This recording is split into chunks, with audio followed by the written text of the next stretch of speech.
All right. Good morning, team. Happy Tuesday.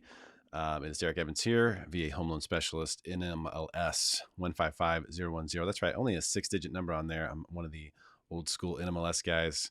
I have some stuff to share with you today that is good. We have good news. So I want to just let you know this is good news. Now, rates haven't plummeted or they aren't falling to the floor or anything like that. But we do have good news. So I'm going to show you what the good news is. I'm going to show you my guess as to why we're getting the good news, and then kind of what's going to happen from there. So this will be a quick update, but I want to let you know I'm in a hoodie phase right now. So forgive me for looking sloppy, but I'm working from home. So it is what it is. And I think I have solved the whole microphone issue, by the way. This Shure microphone right here is amazing. This is my third expensive microphone, trying to find something that doesn't suck, by the way, that's USB.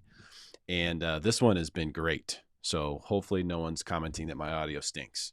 All right, let's take a look here. We're going to go look at the bond chart. This, as you recall, and this has been for quite some time now, we've been looking at, we had the downtrend here. It accelerated. It got worse here. And we drew this line recently, much better than I just drew it.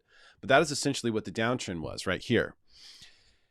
This downtrend we broke today. And this is what I was saying when we were kind of dancing around over here these last couple of days. It's like, hey, at some point we're moving to the right. We're going to run into this downtrend. And that is going to be the telltale. That is what is going to tell us what's what. If this downtrend continues, going to be bad. Going to be bad. This is why we've been locking. Pretty much if you like it, lock it has been the MO. And now we have purchases that were floating because yesterday we were up 20 basis points. Today, we're up 23 basis points so far today with this beautiful green candle right here. But most importantly, we have broken the downtrend. The downtrend has been broken. And I mean, finally, just a little bit of reprieve from this endless assault on mortgage rates. I mean, look at each one of these candlesticks is a day. How many days has this been going on? I mean, no wonder I'm gaining weight. Look at this. 1, 2, it's definitely this. 3, 4, 5, 6, 7, 8, 9, 10, 11, 12, 13, 14, 15, 16, 17, 18, 19, 20, 21. Darn it. And these, by the way, they're just business days. This is 4 to 5 weeks, almost 5 full weeks of mortgage rate assault that has taken place, a downtrend that has really hurt mortgage rates. That said, mortgage rates are still really, really good. And what this now does is this gives us kind of a straight path. If we can close above these two important resistance levels here today, which we're floating above right now, just barely though, the action has been good. Why has the action been good? Remember the one thing I've been talking about that has really hurt mortgage rates more than anything else is the fact that the stock market has just gone up every day. Every day. Well, we were down yesterday, not a lot, but we were down. And then we're down again today. And again, not by a lot, but we're down. It's hard to make sense of, and here you can see, here's this. I don't know if these numbers are big enough for you. Dow Jones down 100, so it's down 0.3%, 0.1% on the S&P, 0.27%. So it's not a lot. We're not down a lot, except for the Russell's down 2.3%. I don't know anyone playing the Russell, but I'm sure there's someone out there. So we're not down a ton, but what we needed it to just take a break, for God's sake, please. And it has. And so that is what has given us these last couple days is the stock market taking a much needed breather and not get crushed. We don't want it to be down 1,000 points because that would create a capitulation potentially and more of a system-wide panic. We need slightly down so that the 2% that you're going to make on this bond actually looks like it's worth investing in. When the stock market's going up 1% or 2% a day, it doesn't seem to make sense to invest in a bond that's going to pay you 2% for a year. And so we have a lot of just, we have straw buyers. We got the Fed. The Fed is a straw buyer, basically, except for they actually buy, but they're not really part of the market. So this is great news. Now this path here that we're establishing, what can happen? I didn't realize I marked these up so much. So these two resistance levels here are a problem. Hopefully we will close above that. If we can, we'll be in great shape for today. It'll be a huge, huge win. Either way, being up today is good because we've broken the trend line. So unless this comes way down here, we're good. But this sets a clear path up to the next resistance level, which is going to be the 25-day moving average. And the 25-day moving average we probably will bounce off of, but look how much higher that is than where we are right now. That's currently at 103.46. We're currently at 102.78. So that's what, 22, so 68 basis points. So we kind of have, this is like run, Forest, run situation. This is a green field that we can just run higher in right here, and we could see rates improve potentially in, the next 3, 4, 5 business days. That's a best case scenario. That's our best case scenario.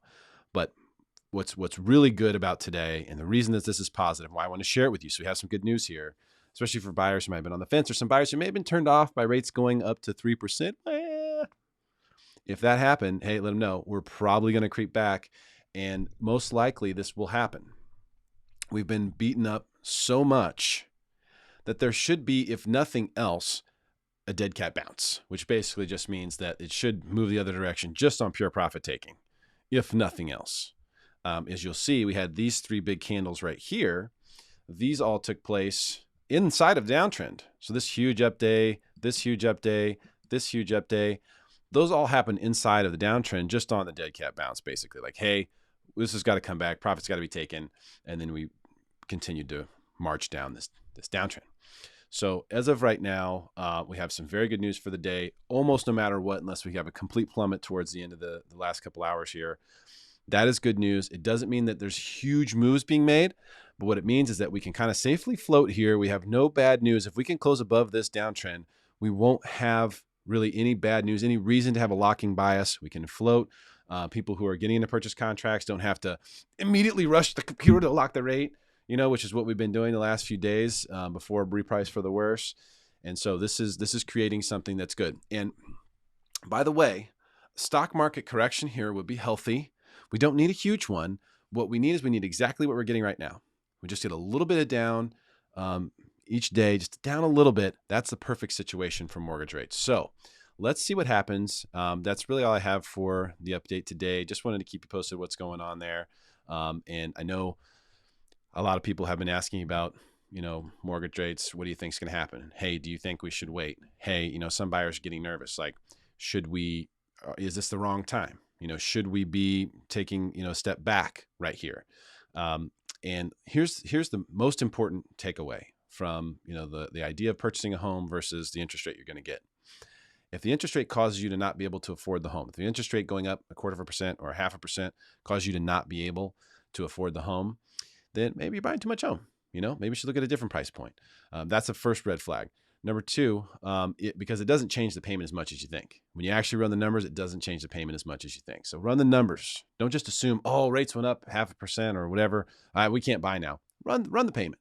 Run the payments and look at it and then see, because it's not as bad as you think. I've seen worse surprises, upside surprises on taxes coming in higher than everyone thought. So it's not as bad as you think. Number 2, pick your home based on, the time that you want to purchase that makes sense for your life. And when you find the home that you fall in love with and that you want to spend, years living in, buy a home based on that. Let us do the best we can for you with the interest rates. I'm all over this stuff. And I educate my buyers, every single one, on how this works. And we look at the rate sheets together. We make an educated decision. I think people really appreciate that because people want to know what's going on. They want to be educated. They want to know how this stuff works. So once you get into contract, if you're in the contract with your dream home, it's the perfect house. It's everything you wanted. It's the right timing for you. If you don't happen to catch the absolute bottom of mortgage rates, that's okay. And you're really winning still. But you still can lock appropriately, and lock strategy is super crucial, especially in a market like this that's moving so much. So hopefully that's helpful. Share this video with someone. If you have someone who is watching rates or concerned about it or on the fence as a buyer, share this with them so they can get a little education about what's going on. And if you have anyone that is a veteran looking to buy or refi, have them give me a call. I am VA Home Loan Specialist, NMLS 155010, and I'd love to help and educate them about their opportunity. Everybody have a great day, and I'll see you soon.